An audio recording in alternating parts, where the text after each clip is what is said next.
Thank you for joining Direct Women's webinar on a view from the Nominating and Governance Committee.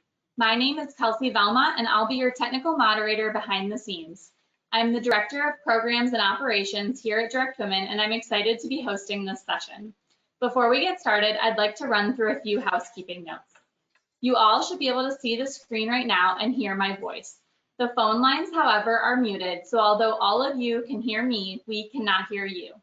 That said, you can still ask questions and we encourage you to do so. At the top right of your screen is the GoToWebinar panel. Just open the console, find the questions section, type your question and hit submit. Feel free to submit questions at any time. Today's webinar will be approximately 1 hour with 45 minutes of content, followed by a few minutes for Q&A. Our speakers' biographies are available for download in the handout section of the GoToWebinar console. Lastly, there will be a short survey at the end of the webinar that we hope you will complete. It is only 4 questions and should take no more than 2 to 3 minutes tops. With that, I will turn it over to the moderator of today's program, Janet Carrig. Janet? Thank you, Kelsey. Hello, everyone. Thank you for joining us for today's webinar on a view from the Nominating and Governance Committee. My name is Janet Carrig, and I will be the moderator for today's program. I previously served as Senior Vice President, Legal, General Counsel, and Corporate Secretary at ConocoPhillips, the world's largest independent exploration and production company based on production improved reserves. I now serve on the boards of EQT Corporation and Whiting Petroleum Corporation, where I chair both boards' Nominating and Governance Committees. I also proudly serve on the board of Direct Women. For 14 years, Direct Women has focused on fulfilling its mission to increase the representation of women lawyers on corporate boards. Our work includes identifying highly qualified women attorneys and helping them position themselves for service on the boards of major companies. Through our programming, Direct Women helps create a pipeline of women legal leaders who can effectively serve in corporate boardrooms. We also serve as a resource for companies seeking qualified women for service. I am pleased to have panelists Teresa Sebastian, Susan Tomasky, and Marguerite Juan Chapman here with me today. Teresa serves as President and CEO of the Dominion Asset Group. She is a 2018 alumna of the Direct Women Board Institute and a director on the boards of the AES Corporation, Edward Jones Bank, Jewel Labs, Kaiser Aluminum Corporation, and Terminex Global Holdings. Susan has previously served as president of AEP Transmission. She's a 2009 alumna of Direct Women Board Institute and a director on the boards of Marathon Petroleum and Public Service Enterprise Group, Inc., where she serves on the PSEG Nominating and Governance Committee. Welcome, Susan. Marguerite previously served as Senior Vice President, General Counsel, and Corporate Secretary of Energy 21 Gulf Coast, Inc. She is a 2016 alum of the Direct Women Board Institute and a director on the board of Summit Midstream Partners, LP, where she chairs the board's Corporate Governance and Nominations Committee. Welcome, Marguerite. And I think I forgot to say welcome, Teresa, but welcome, Teresa. Thank you all for being here with us today. I thought we'd start by just taking an overview of the committee's work. I find life is easier if I put things into buckets, and I kind of have 3 buckets for the work of the Nom Gov Committee. The first question the committee has to address is, do we have the right group? And they go about that work by assessing through a skills matrix or something like that, that all the pieces of the jigsaw puzzle are in place. The second bucket is, what do we need? You know, is there anything that the skills matrix reveals is missing? Is there succession planning that needs to be done because of identified retirements? And they also take the lead, I believe, in identifying and interviewing candidates. The final bucket is, how are we doing as a board? And that is growing over time, I think. It started with board self-evaluations, and there was a push for director peer evaluations. Then I think as people have realized that risk goes much more broadly than just financial risk, it started to fill a role as the oversight of, do all the risks, just the monitoring, all the risks fall somewhere in a board or a committee so that there are no gaps. And increasingly, this work has made its way into the proxy statement. I feel like all the committees have had different turns on the hot seat. Right after the 2002 audit committee got the hot seat, then comp got the hot seat, and now Nom Gov kind of has the hot seat. So with that introduction, let me ask my panelists, what would you add to that brief description of our work? Well, Janet, this is Teresa. So I would add, there's one general responsibility that the Nominating and Governance Committee has, and this is pretty fundamental. They take a leadership role in shaping the corporate governance of the corporation. It means, for example, from time to time, at least annually, they'll take a look at the articles, bylaws, any state or federal laws that impact the company's governance. And they also look at policies and procedures and organizational structure of the firm to make sure that there is proper governance just generally of the company. So I would add that kind of as a fundamental role beyond the ones you already listed. Thank you. You know, Teresa makes a good point in the sense that, and I would comment on sort of a subset of the governance overview. Increasingly, my experience is that a review of proxy season is an extremely important part of a public company's governance committee review. It's not unusual to have a pretty thorough report. Obviously, a company may itself find have been in a proxy battle during the course of a particular season. But even beyond that, I think it's appropriate for committees to be taking a look at governance trends, at views that activists are taking, and to make sure that the board is where it wants to be with respect to emerging trends. And then related to that, I think we often find that governance committees and governance committee leadership are often asked to be the point person when it comes to meeting with investors going forward. So those, I think, are nuances and subsets of the governance role, which is just as important these days as the nominating role. So Janet, to the surprise of no one, I agree with all three of you that this is what the committee does. I think in particular, Susan's point is well taken that particularly in the last few years, the proxy has sort of moved from largely the purview of a compensation committee, because it was really about the CD&A disclosure, to more of a governance focus and how the company is doing in that perspective. And I think also, Teresa's point is also well taken in terms of the governance focus, particularly with ESG being front of mind with a lot of investors. For a small company, doesn't have a separate standalone ESG committee. The Nom Gov Committee sometimes steps into that role in oversight in that area. And then lastly, the only thing I'd add to your category of do we have the right group, in addition to identifying candidates, the committee usually plays an important function in determining which committees the various members sit on, and that can be very important in terms of who sits on comp, who sits on audit, et cetera, rotating. And as you noted, if we're lacking skills in that area, recruiting to fill those roles. Well, I think your comments have led us nicely into my question, Marguerite, which I'm going to just ping pong back to you. Okay. Which is, what role do you think the committee plays currently or should play in ensuring diversity on the board? And how do you think this has changed over time? Well, I think, this is my personal perspective is that clearly this committee should take the lead in ensuring diversity on the board. And one of the main things that I think has changed over time is on the skills matrix, they used to have these columns called nice to have and must have. And I think diversity has moved from nice to have to the must have column when looking at the skills set that we have on the board and when looking at candidates. And I think also there has been a real development or movement away from, board members perhaps thinking that diversity of thought or diversity of experience is sufficient to meet diversity goals for the company. And I think it took investors, I think, and also government mandates for the boards to really look at diversity, meaning racial diversity, ethnic diversity, and gender diversity.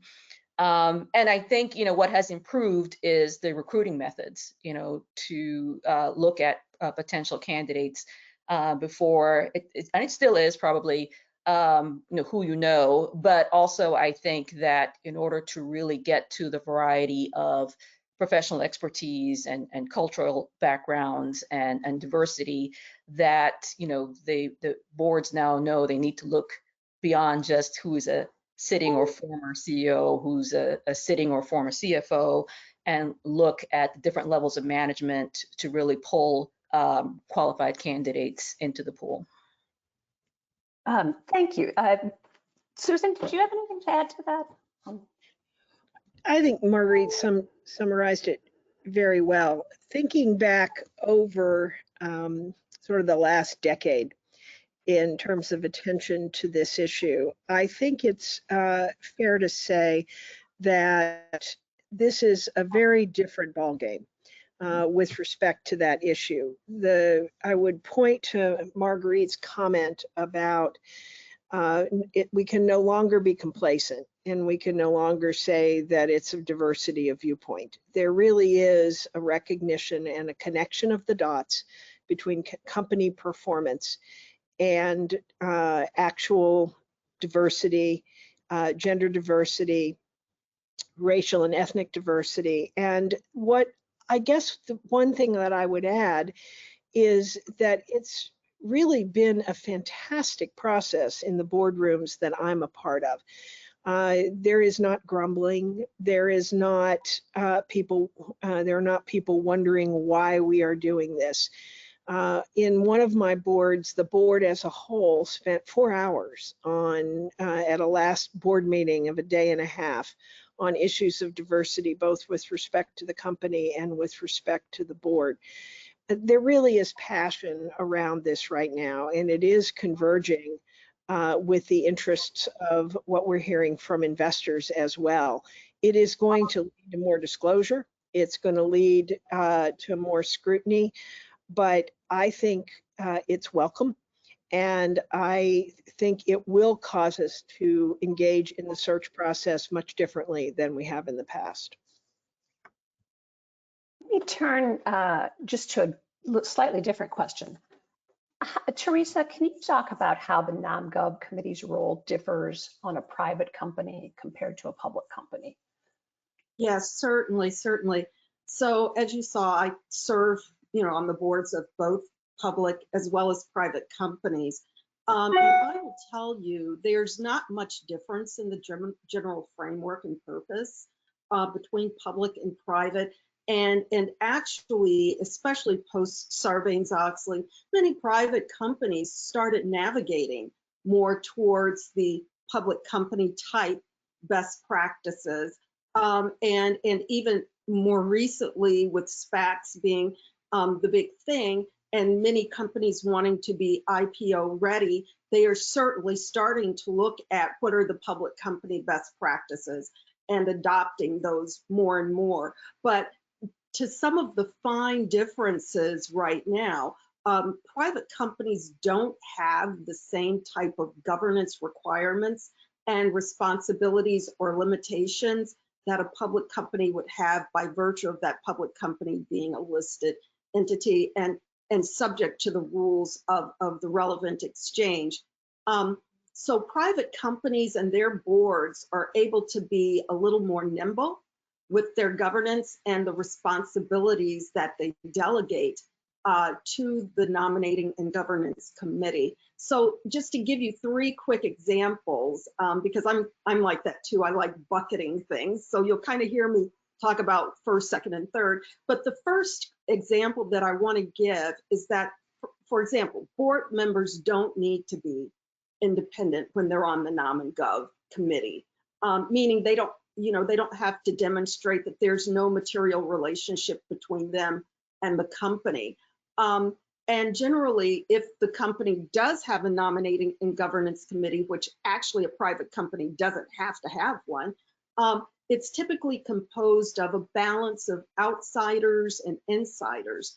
And more and more, as I said earlier, the weight is shifting towards private companies having independent individuals serving on the Nom and Gov Committee. Second, there's no requirement to have a written charter, which a listed company would be required to have. And so, you will see the whole creation of the Nominating and Governance Committee being established either by the CEO or by board resolution versus something that's embedded in the bylaws, and where bylaws of most closely held companies really don't state a nominating and governance committee structure for selecting their board. And then lastly, especially if it's a closely held private company, the process for selection of board members and the nominating and governance committee is limited or none, because the control of the board is established with the shareholder or whatever the closely held membership is. Like a private equity firm may select just individuals from their firm. If it's a family-owned business, they may, be some of the extended family. And if it's an ESOP, it may be their employees. So, therefore, the Nominating and Governance Committee just tends to be very nimble and, serves the specific purpose of that private company, if it even has one. Marguerite, did you have anything to add to that? I agree completely with what Teresa just laid out. I would say that since private companies aren't required to have a Nom Gov Committee, that has been a more recent development to see private companies with Nom Gov Committees, particularly, as Teresa pointed out, companies that are backed by private equity firms where they want to be IPO ready as soon as possible, and also because their investor base may now require that level of governance at their board than they previously may have. I think when you have founder-led or family-owned businesses, as Teresa noticed, I think Nom Gov committees are not as prevalent, and they don't have the same responsibilities that a public company Nom Gov committee would have. It's unlikely that the family owned company or the founder-led company would give the Nom Gov committee, for example, the ability to fire the CEO or the ability to put candidates on the board that the founders or the families don't approve of. And I think one of the key differences with a private company versus a public company is the private company, your shareholders are actually in the boardroom with you. Usually, they're usually people who own the company or own the majority stake in the company, or they're the family. And so you tend to fall more into an advisory role, more so than a Nom Gov committee does for a public company. So let's step back. We've talked about the board skills matrix. I'm sure many of our listeners are used to that, but there may be people who are wondering what exactly a board skills matrix is, how it's used. Susan, can you take us through a board skills matrix? Happy to. And you made an interesting comment in your introductory note, Janet, because what it is and how it's used are kind of two different questions. What it is pretty obvious on its face.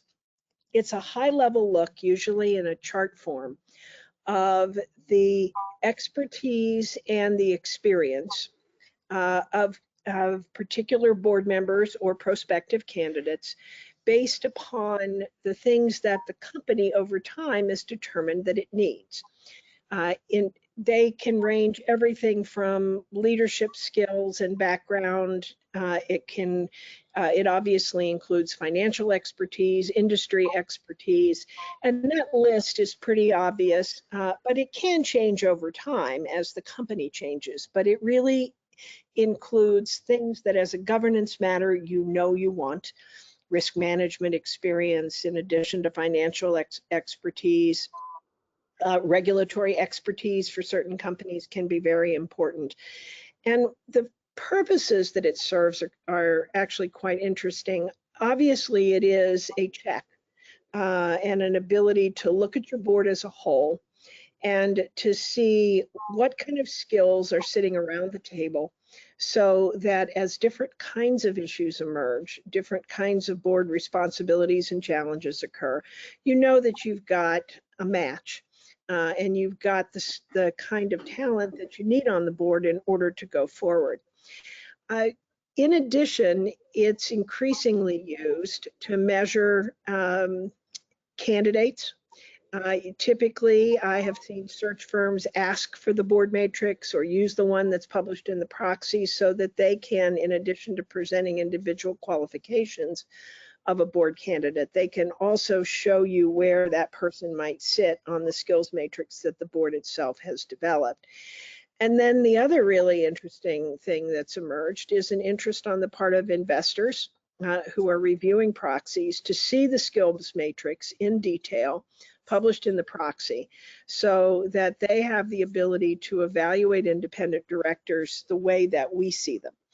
And I think we're going to continue to see that. I think we're going to continue to see investor input on the question of what the matrices are. In the boards that I'm involved in, we tend to stay away from personal attributes in the skills matrix, you know, things like leadership skills. Well, everybody should have leadership skills or they shouldn't be sitting on these boards. And we tend to look more toward issues of specific experience and expertise. The last point I'd make about it is that you think you know your fellow board members, but until you actually go through the process of putting the matrix out there and asking them to look at their list and say, what have we missed? What have we overstated? I find that my colleagues have always been extremely candid, both in identifying new things that should be added and saying, you know, really, no, that's really not something that I bring to the board. And you end up with a really good picture, and a picture that goes across the entire board of what it is you're looking for. And do your skills matrices typically include things that I don't really consider skills, like age or gender or racial diversity? The skills matrix that I'm familiar with don't include age.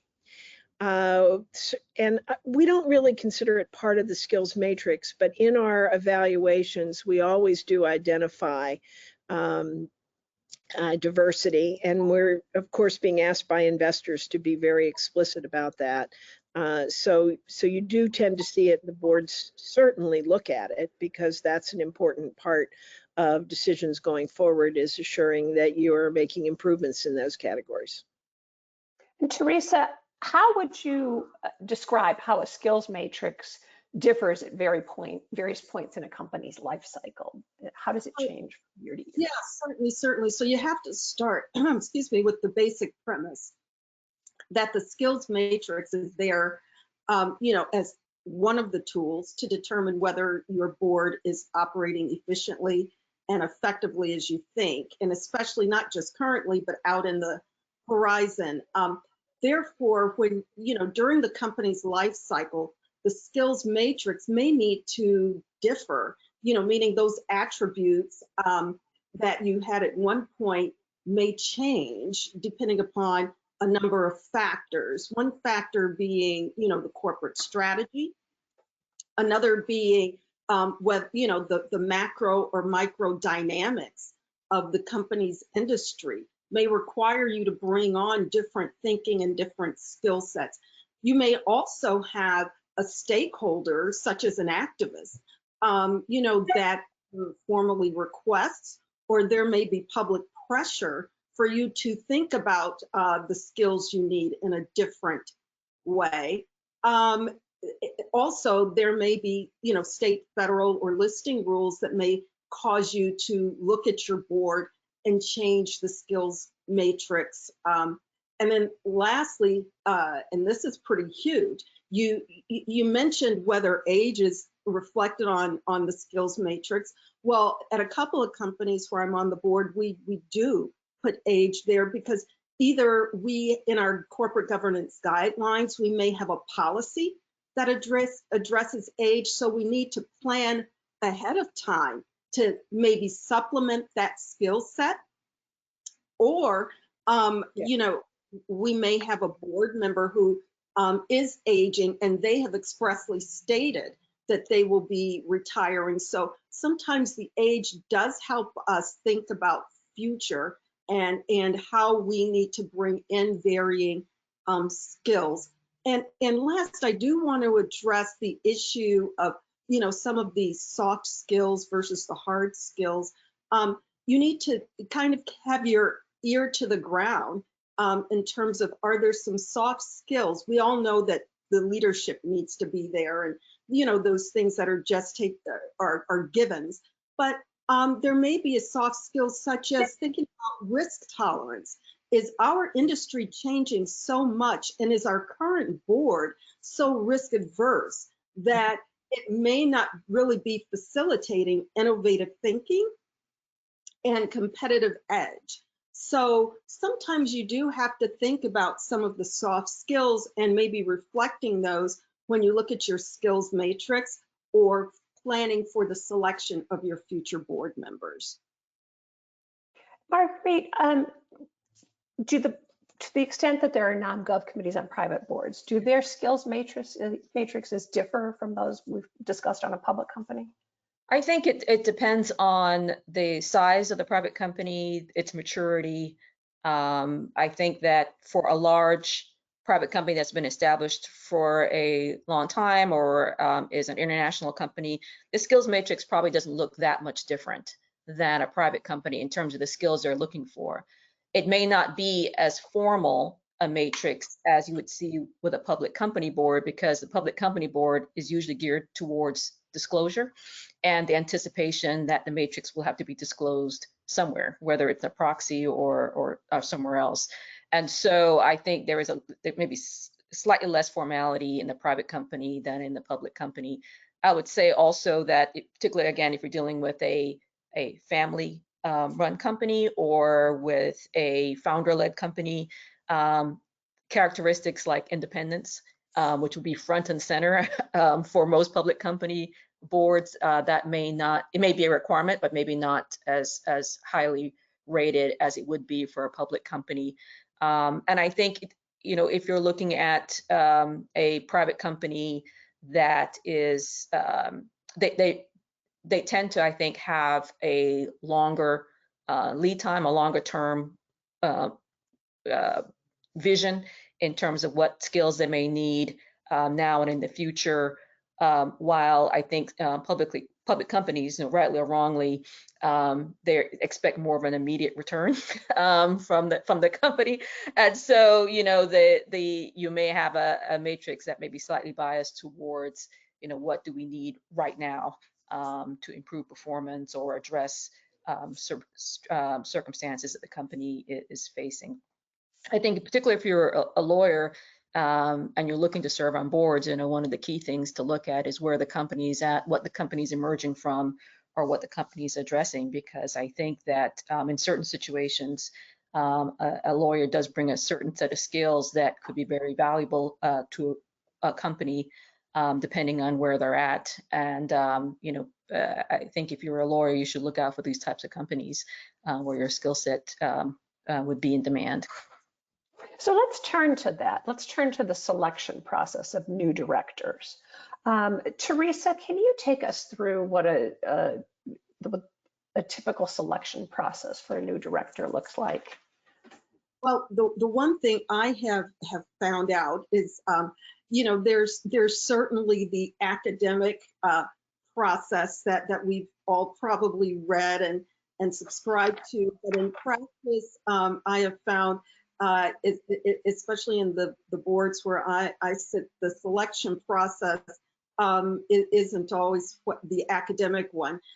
You know, because really when you're thinking about board members and where the company is at any particular time, you have to think about the selection process in a more nimble way. It can be kind of fluid based upon what the company needs at that particular time. And some of the factors that tend to play into that is, how quickly do you need to have that board member? What kind of cost do you want to allocate to finding that particular board member? And another is, really what are the skill sets and other attributes that you're seeking at that particular time? Meaning, are you trying to find a needle in a haystack? Well, maybe you do need to have a consultant like a recruiter, do that heavy lifting and deep digging for you. So, maybe it's helpful if I give you a couple of examples of two different selection processes that I went through. And one is from a private company and one is from a public company. And certainly there, I can say that there are some differences between, whether a company is private or public to some extent. But anyhow, at the private company, the search there was where the governance committee chair reached out to his network, and he knew someone in common that knew me and contacted me. And I talked to the Nom Gov chair. I was asked to sign an NDA because it was a private company. They even asked me to schedule interviews with some of the other, with the other board members. So I threw out a little calendar thing and, got on everyone's schedule. And the recruiter, even though there was a recruiter in the background, I wasn't aware of that until they decided to, run the references and things like that. And even pass along to me the offer letter, which was actually drafted by their counsel, and the recruiter merely just forwarded it to me. The comp was mildly negotiated, where at a public company, the comp is usually the comp.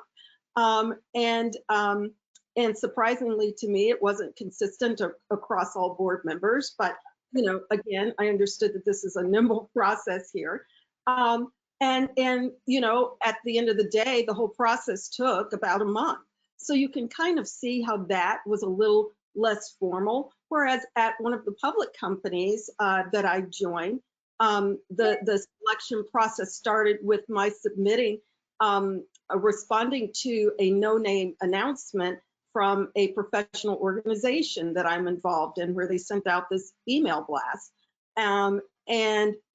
It took a couple of months, and when you do it that way, you're like, oh, I don't know if I'm ever going to hear from this. It's kind of a blind submission. Well, I did hear a couple of months later from the lead director. I went through two progressive rounds of interviews. The third one, they flew me out to the headquarters where I interviewed with the Nominating and Governance Committee, and I was rejected. And then 6 months later, I got a call from the same lead director, met with all the board members at that point. They ran a background check. I have no idea if there was a recruiter there. And I was nominated and presented to the shareholders at their next annual meeting. So as you can see, the selection process can differ very, from company to company. The other public companies that where I served, they did use recruiters a lot more. But again, I'm back to my original point, the selection process can be very nimble. And as a potential candidate, you just kind of, run with the punches. And if you're on the Nom Gov Committee or serving on a Nom Gov Committee, know that you need to really tailor the process to, what your needs are, the skills that you're looking for, your timing, and the resources that you have available to you to conduct the search. Susan, maybe can we get your perspective on how board seats get filled? How does the committee go about getting candidates? So most of my experience, not all of it, but most of my experiences with large public company boards. And while on the one hand, you could say that they tend to be more formal, the reality is that they too, those are also very personal processes. It's really important to just remember this is a small group of people and you're going to be together a lot. So trust and experience are extremely important. And it doesn't necessarily mean experience in a boardroom, although that's obviously a plus. The processes that, first, let me say, we spent a lot of time talking about the skills matrix. It's really important. But as Teresa said, it's a tool. It's not necessarily the heart of the process. The heart of the process is really the identification of candidates. The skills matrix is one way of assessing this, what it is you're looking for. But in the end, what you're really looking for is someone who can communicate effectively, someone who is strategic.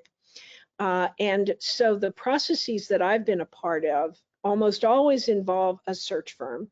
That doesn't mean the search firm identifies all the candidates. Often the candidates are identified by people who are on the board, but typically the governance that I'm a part of, we really do favor having the search firm do some initial vetting so that and some analysis so that as we begin the process of ranking, and that the ranking is a really intense process.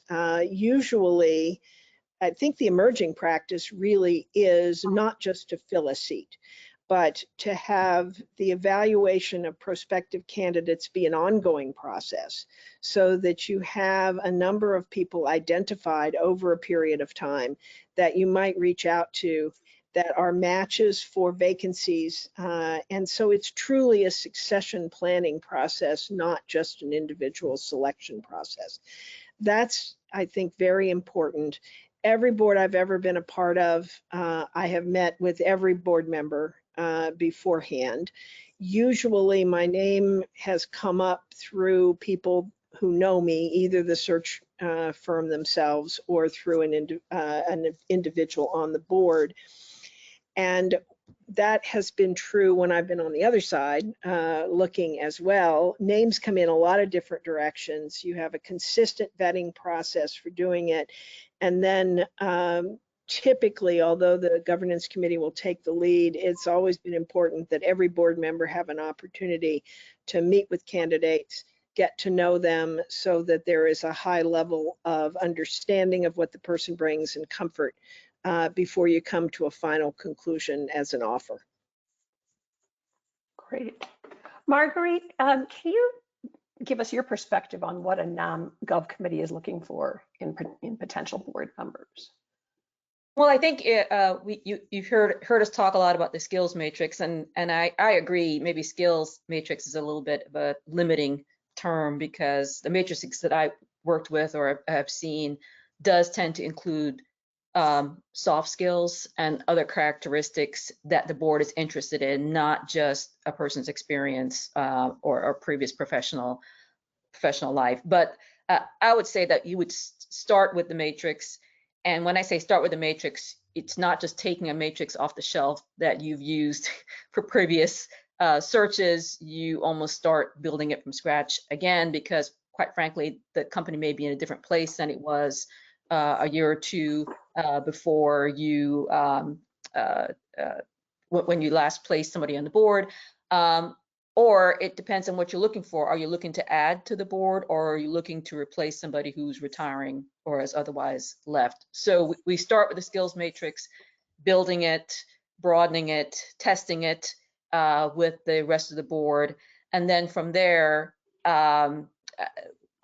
just from personal experience, we have largely used a recruiting firm, even if names are coming in through a direct referral from another member of the board, because they do bring, as Susan said, a structure and a process and a vetting framework to the whole thing that is helpful, I think, to the board to keep the process going and to also to call us on things that we may be missing or things that we're maybe prematurely rejecting when we should be more broadening our view, particularly when we're looking at increasing diversity.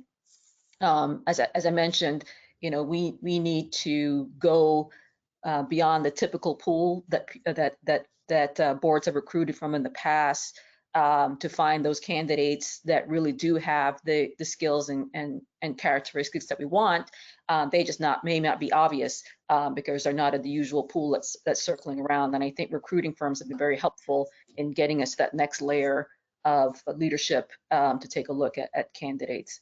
And then I think, you know, what we would look for in terms of potential board members is not just filling those needs and perhaps checking the boxes on our skill matrix, but, you know, looking towards the future. Is this a candidate that not just meets our needs today, but could contribute to the direction, the strategy that the company wants to be 5, 10 years from now?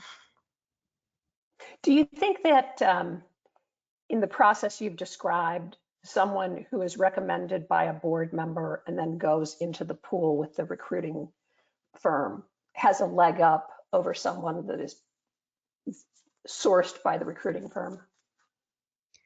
I wouldn't say that they have a leg up per se. I think it depends on whether that referral actually checks all the other boxes that we're looking for. I mean, somebody that you just refer to the Nom Gov Committee, but doesn't really, we may be a great person and have terrific experience, but we may already have an abundance of that particular skill set on our board. That doesn't, you know, allow that candidate that's referred in to sort of leapfrog over others that really meets our needs. But you know, in fairness, I'd have to say the board I'm sitting on currently is because of a personal referral. So I would say that's probably still the leading way that folks hear about candidates is because somebody referred them to a particular candidate. So with that in mind, Teresa, how can prospective board members build their network with board service in mind? Well, you know, building the network is very important. And you know, it's critical. As Marguerite said, in my situation, it was critical to landing the board seat because who you know, the relationships you have, and the associations you have can give you an advantage, give you some credibility, and can sometimes speak to whether you're going to be a good fit. Because, for example, if I know someone that's already on the board, or one of the board members knows someone that knows me, versus a recruiter referring me, that individual can really speak more to some of the subjective things that boards may take into account when they're looking for a board member. Yes, both, you know, the recruiter candidate and as well as the referred candidate check all the skill matrix boxes, you know, and all of those things. But sometimes it comes down to that, is this really the right fit for this particular group? So networking can help in that regard because someone has vouched for you. In my situation, kind of similar to Marguerite's, all but one of my boards resulted from networking. Yeah. So let's turn to maybe we can wrap up with this topic and then leave a little bit of time for questions. We've talked about sort of the intersection between the skills matrix and things that boards are looking for and networking, and the need to broaden, for boards to broaden beyond what they've traditionally looked for, which is the CEO, CFO. Susan, how can women lawyers describe their value proposition in a way that appeals to the Nom Gov Committee? Well, the first thing I would do is I think it's important to look at yourself more broadly. The comment I made about the skill set and the matrix is relevant here, because while there are specific kinds of expertise that lawyers tend to bring, insights into governance, regulatory background, and that sort of thing, boards don't typically just fill a niche. They are looking for expertise, but you're not there as a consultant. You're there to participate fully in everything the board is doing. So the most important thing, I think, is has less to do with your skills as a lawyer than how you present yourself and how you operate as a business person. You really need to understand the business. You should walk into any interview fully understanding the business. You should have read all of their materials. You should really be thinking about what they need in order to succeed and how you fit. There are specific things, as I said, that I think lawyers bring to the table, but you really do have to see yourself as a colleague. The other thing that I would say is there's a presentational matter that I think that a trap sometimes that lawyers fall into that I'll mention. I think that we as lawyers like to tell the story from the beginning. We like to lay the foundation and then get to the conclusion. That is something that is not that very few business people have patience for. And so I strongly encourage people to think about how you talk about issues and start with the conclusion. If someone asks you a question, you don't have to build it up. Just, say, well, this is how I approach this. And then you provide the background. I think that's a really important, it's a superficial point, but we've all been trained not to come to a conclusion until everything's been laid out. And speaking in a business context, you have to approach things a little bit differently. And I think that's a key to success in the presentation piece. But the most important piece is really see yourself in that boardroom. Yes, there are things. Yes, don't hesitate if you're a great regulatory lawyer to connect those dots between the banking industry or the financial services industry or the utility industry. But what they're really looking for is a colleague.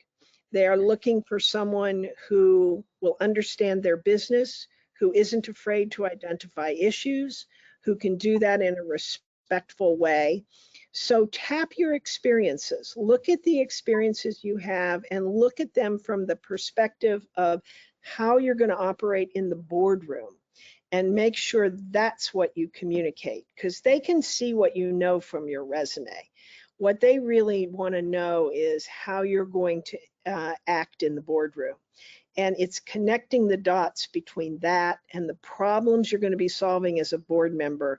And lawyers can be really, really good board members, but you have to not walk into the room as a lawyer. You have to walk in the room as a thinker, a colleague, a strategist, and a counselor.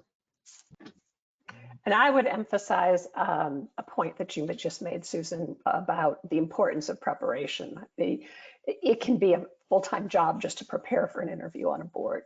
I wouldn't go in without reading the 10K and the proxy statement and investment analyst reports and thinking about, what strategic issues are they facing and how can I help them and why do they need me? Marguerite or Teresa, anything to add to that?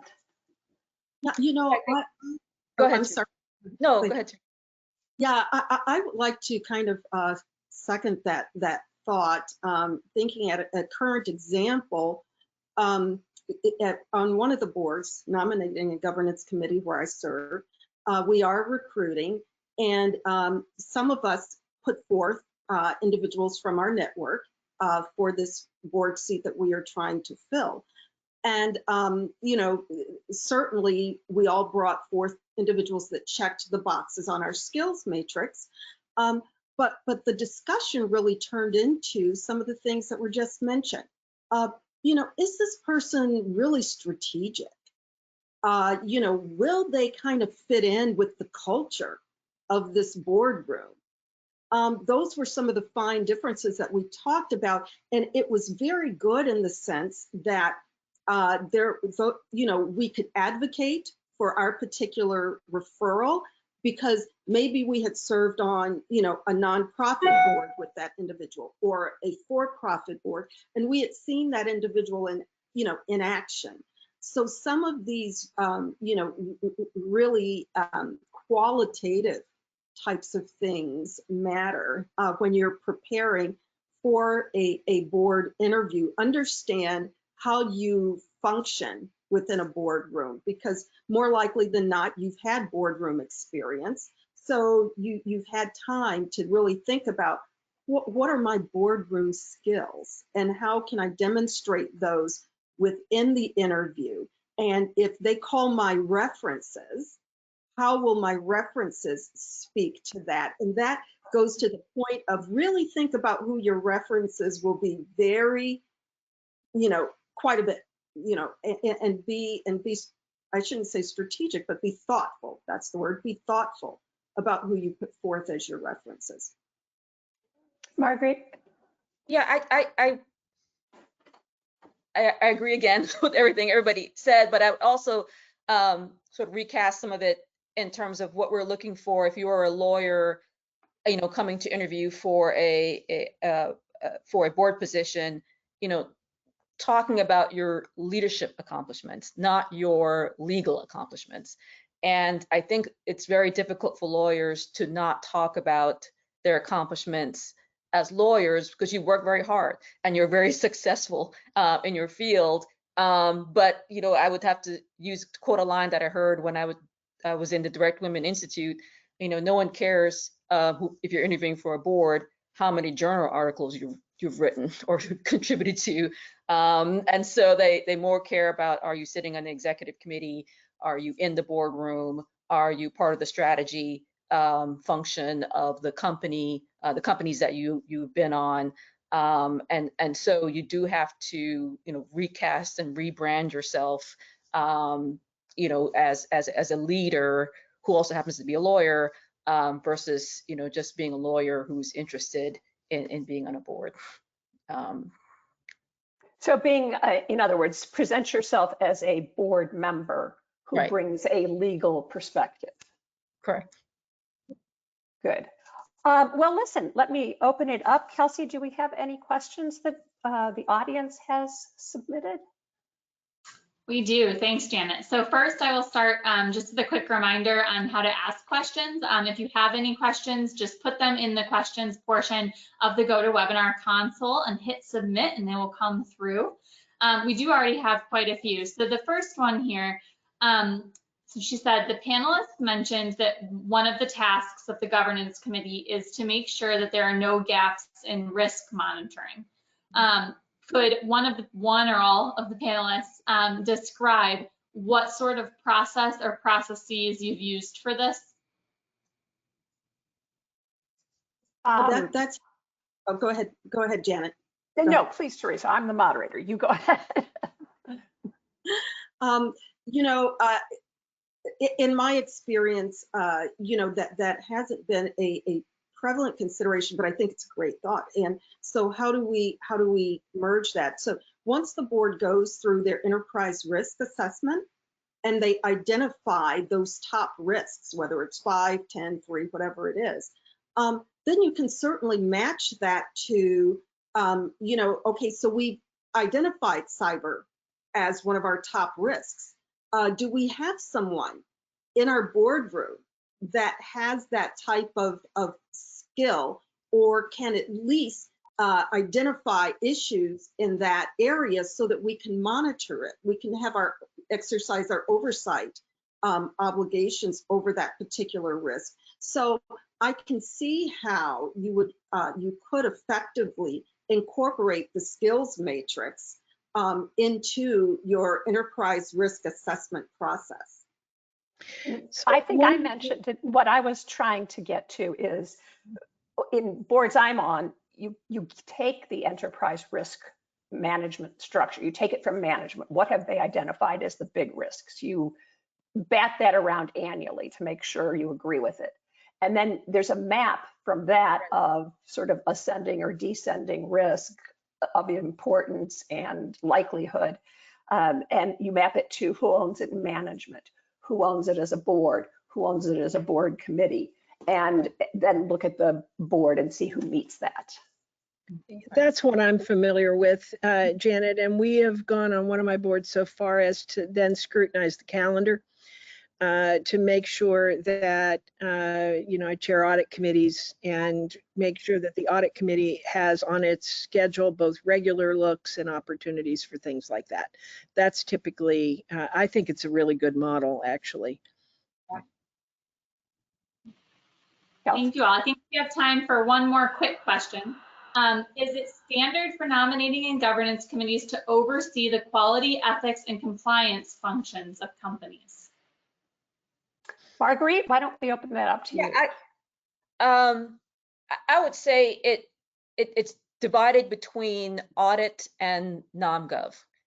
You tend to find the Code of Ethics, the Corporate Governance Guidelines to fall under the Nom Gov bailiwick, and then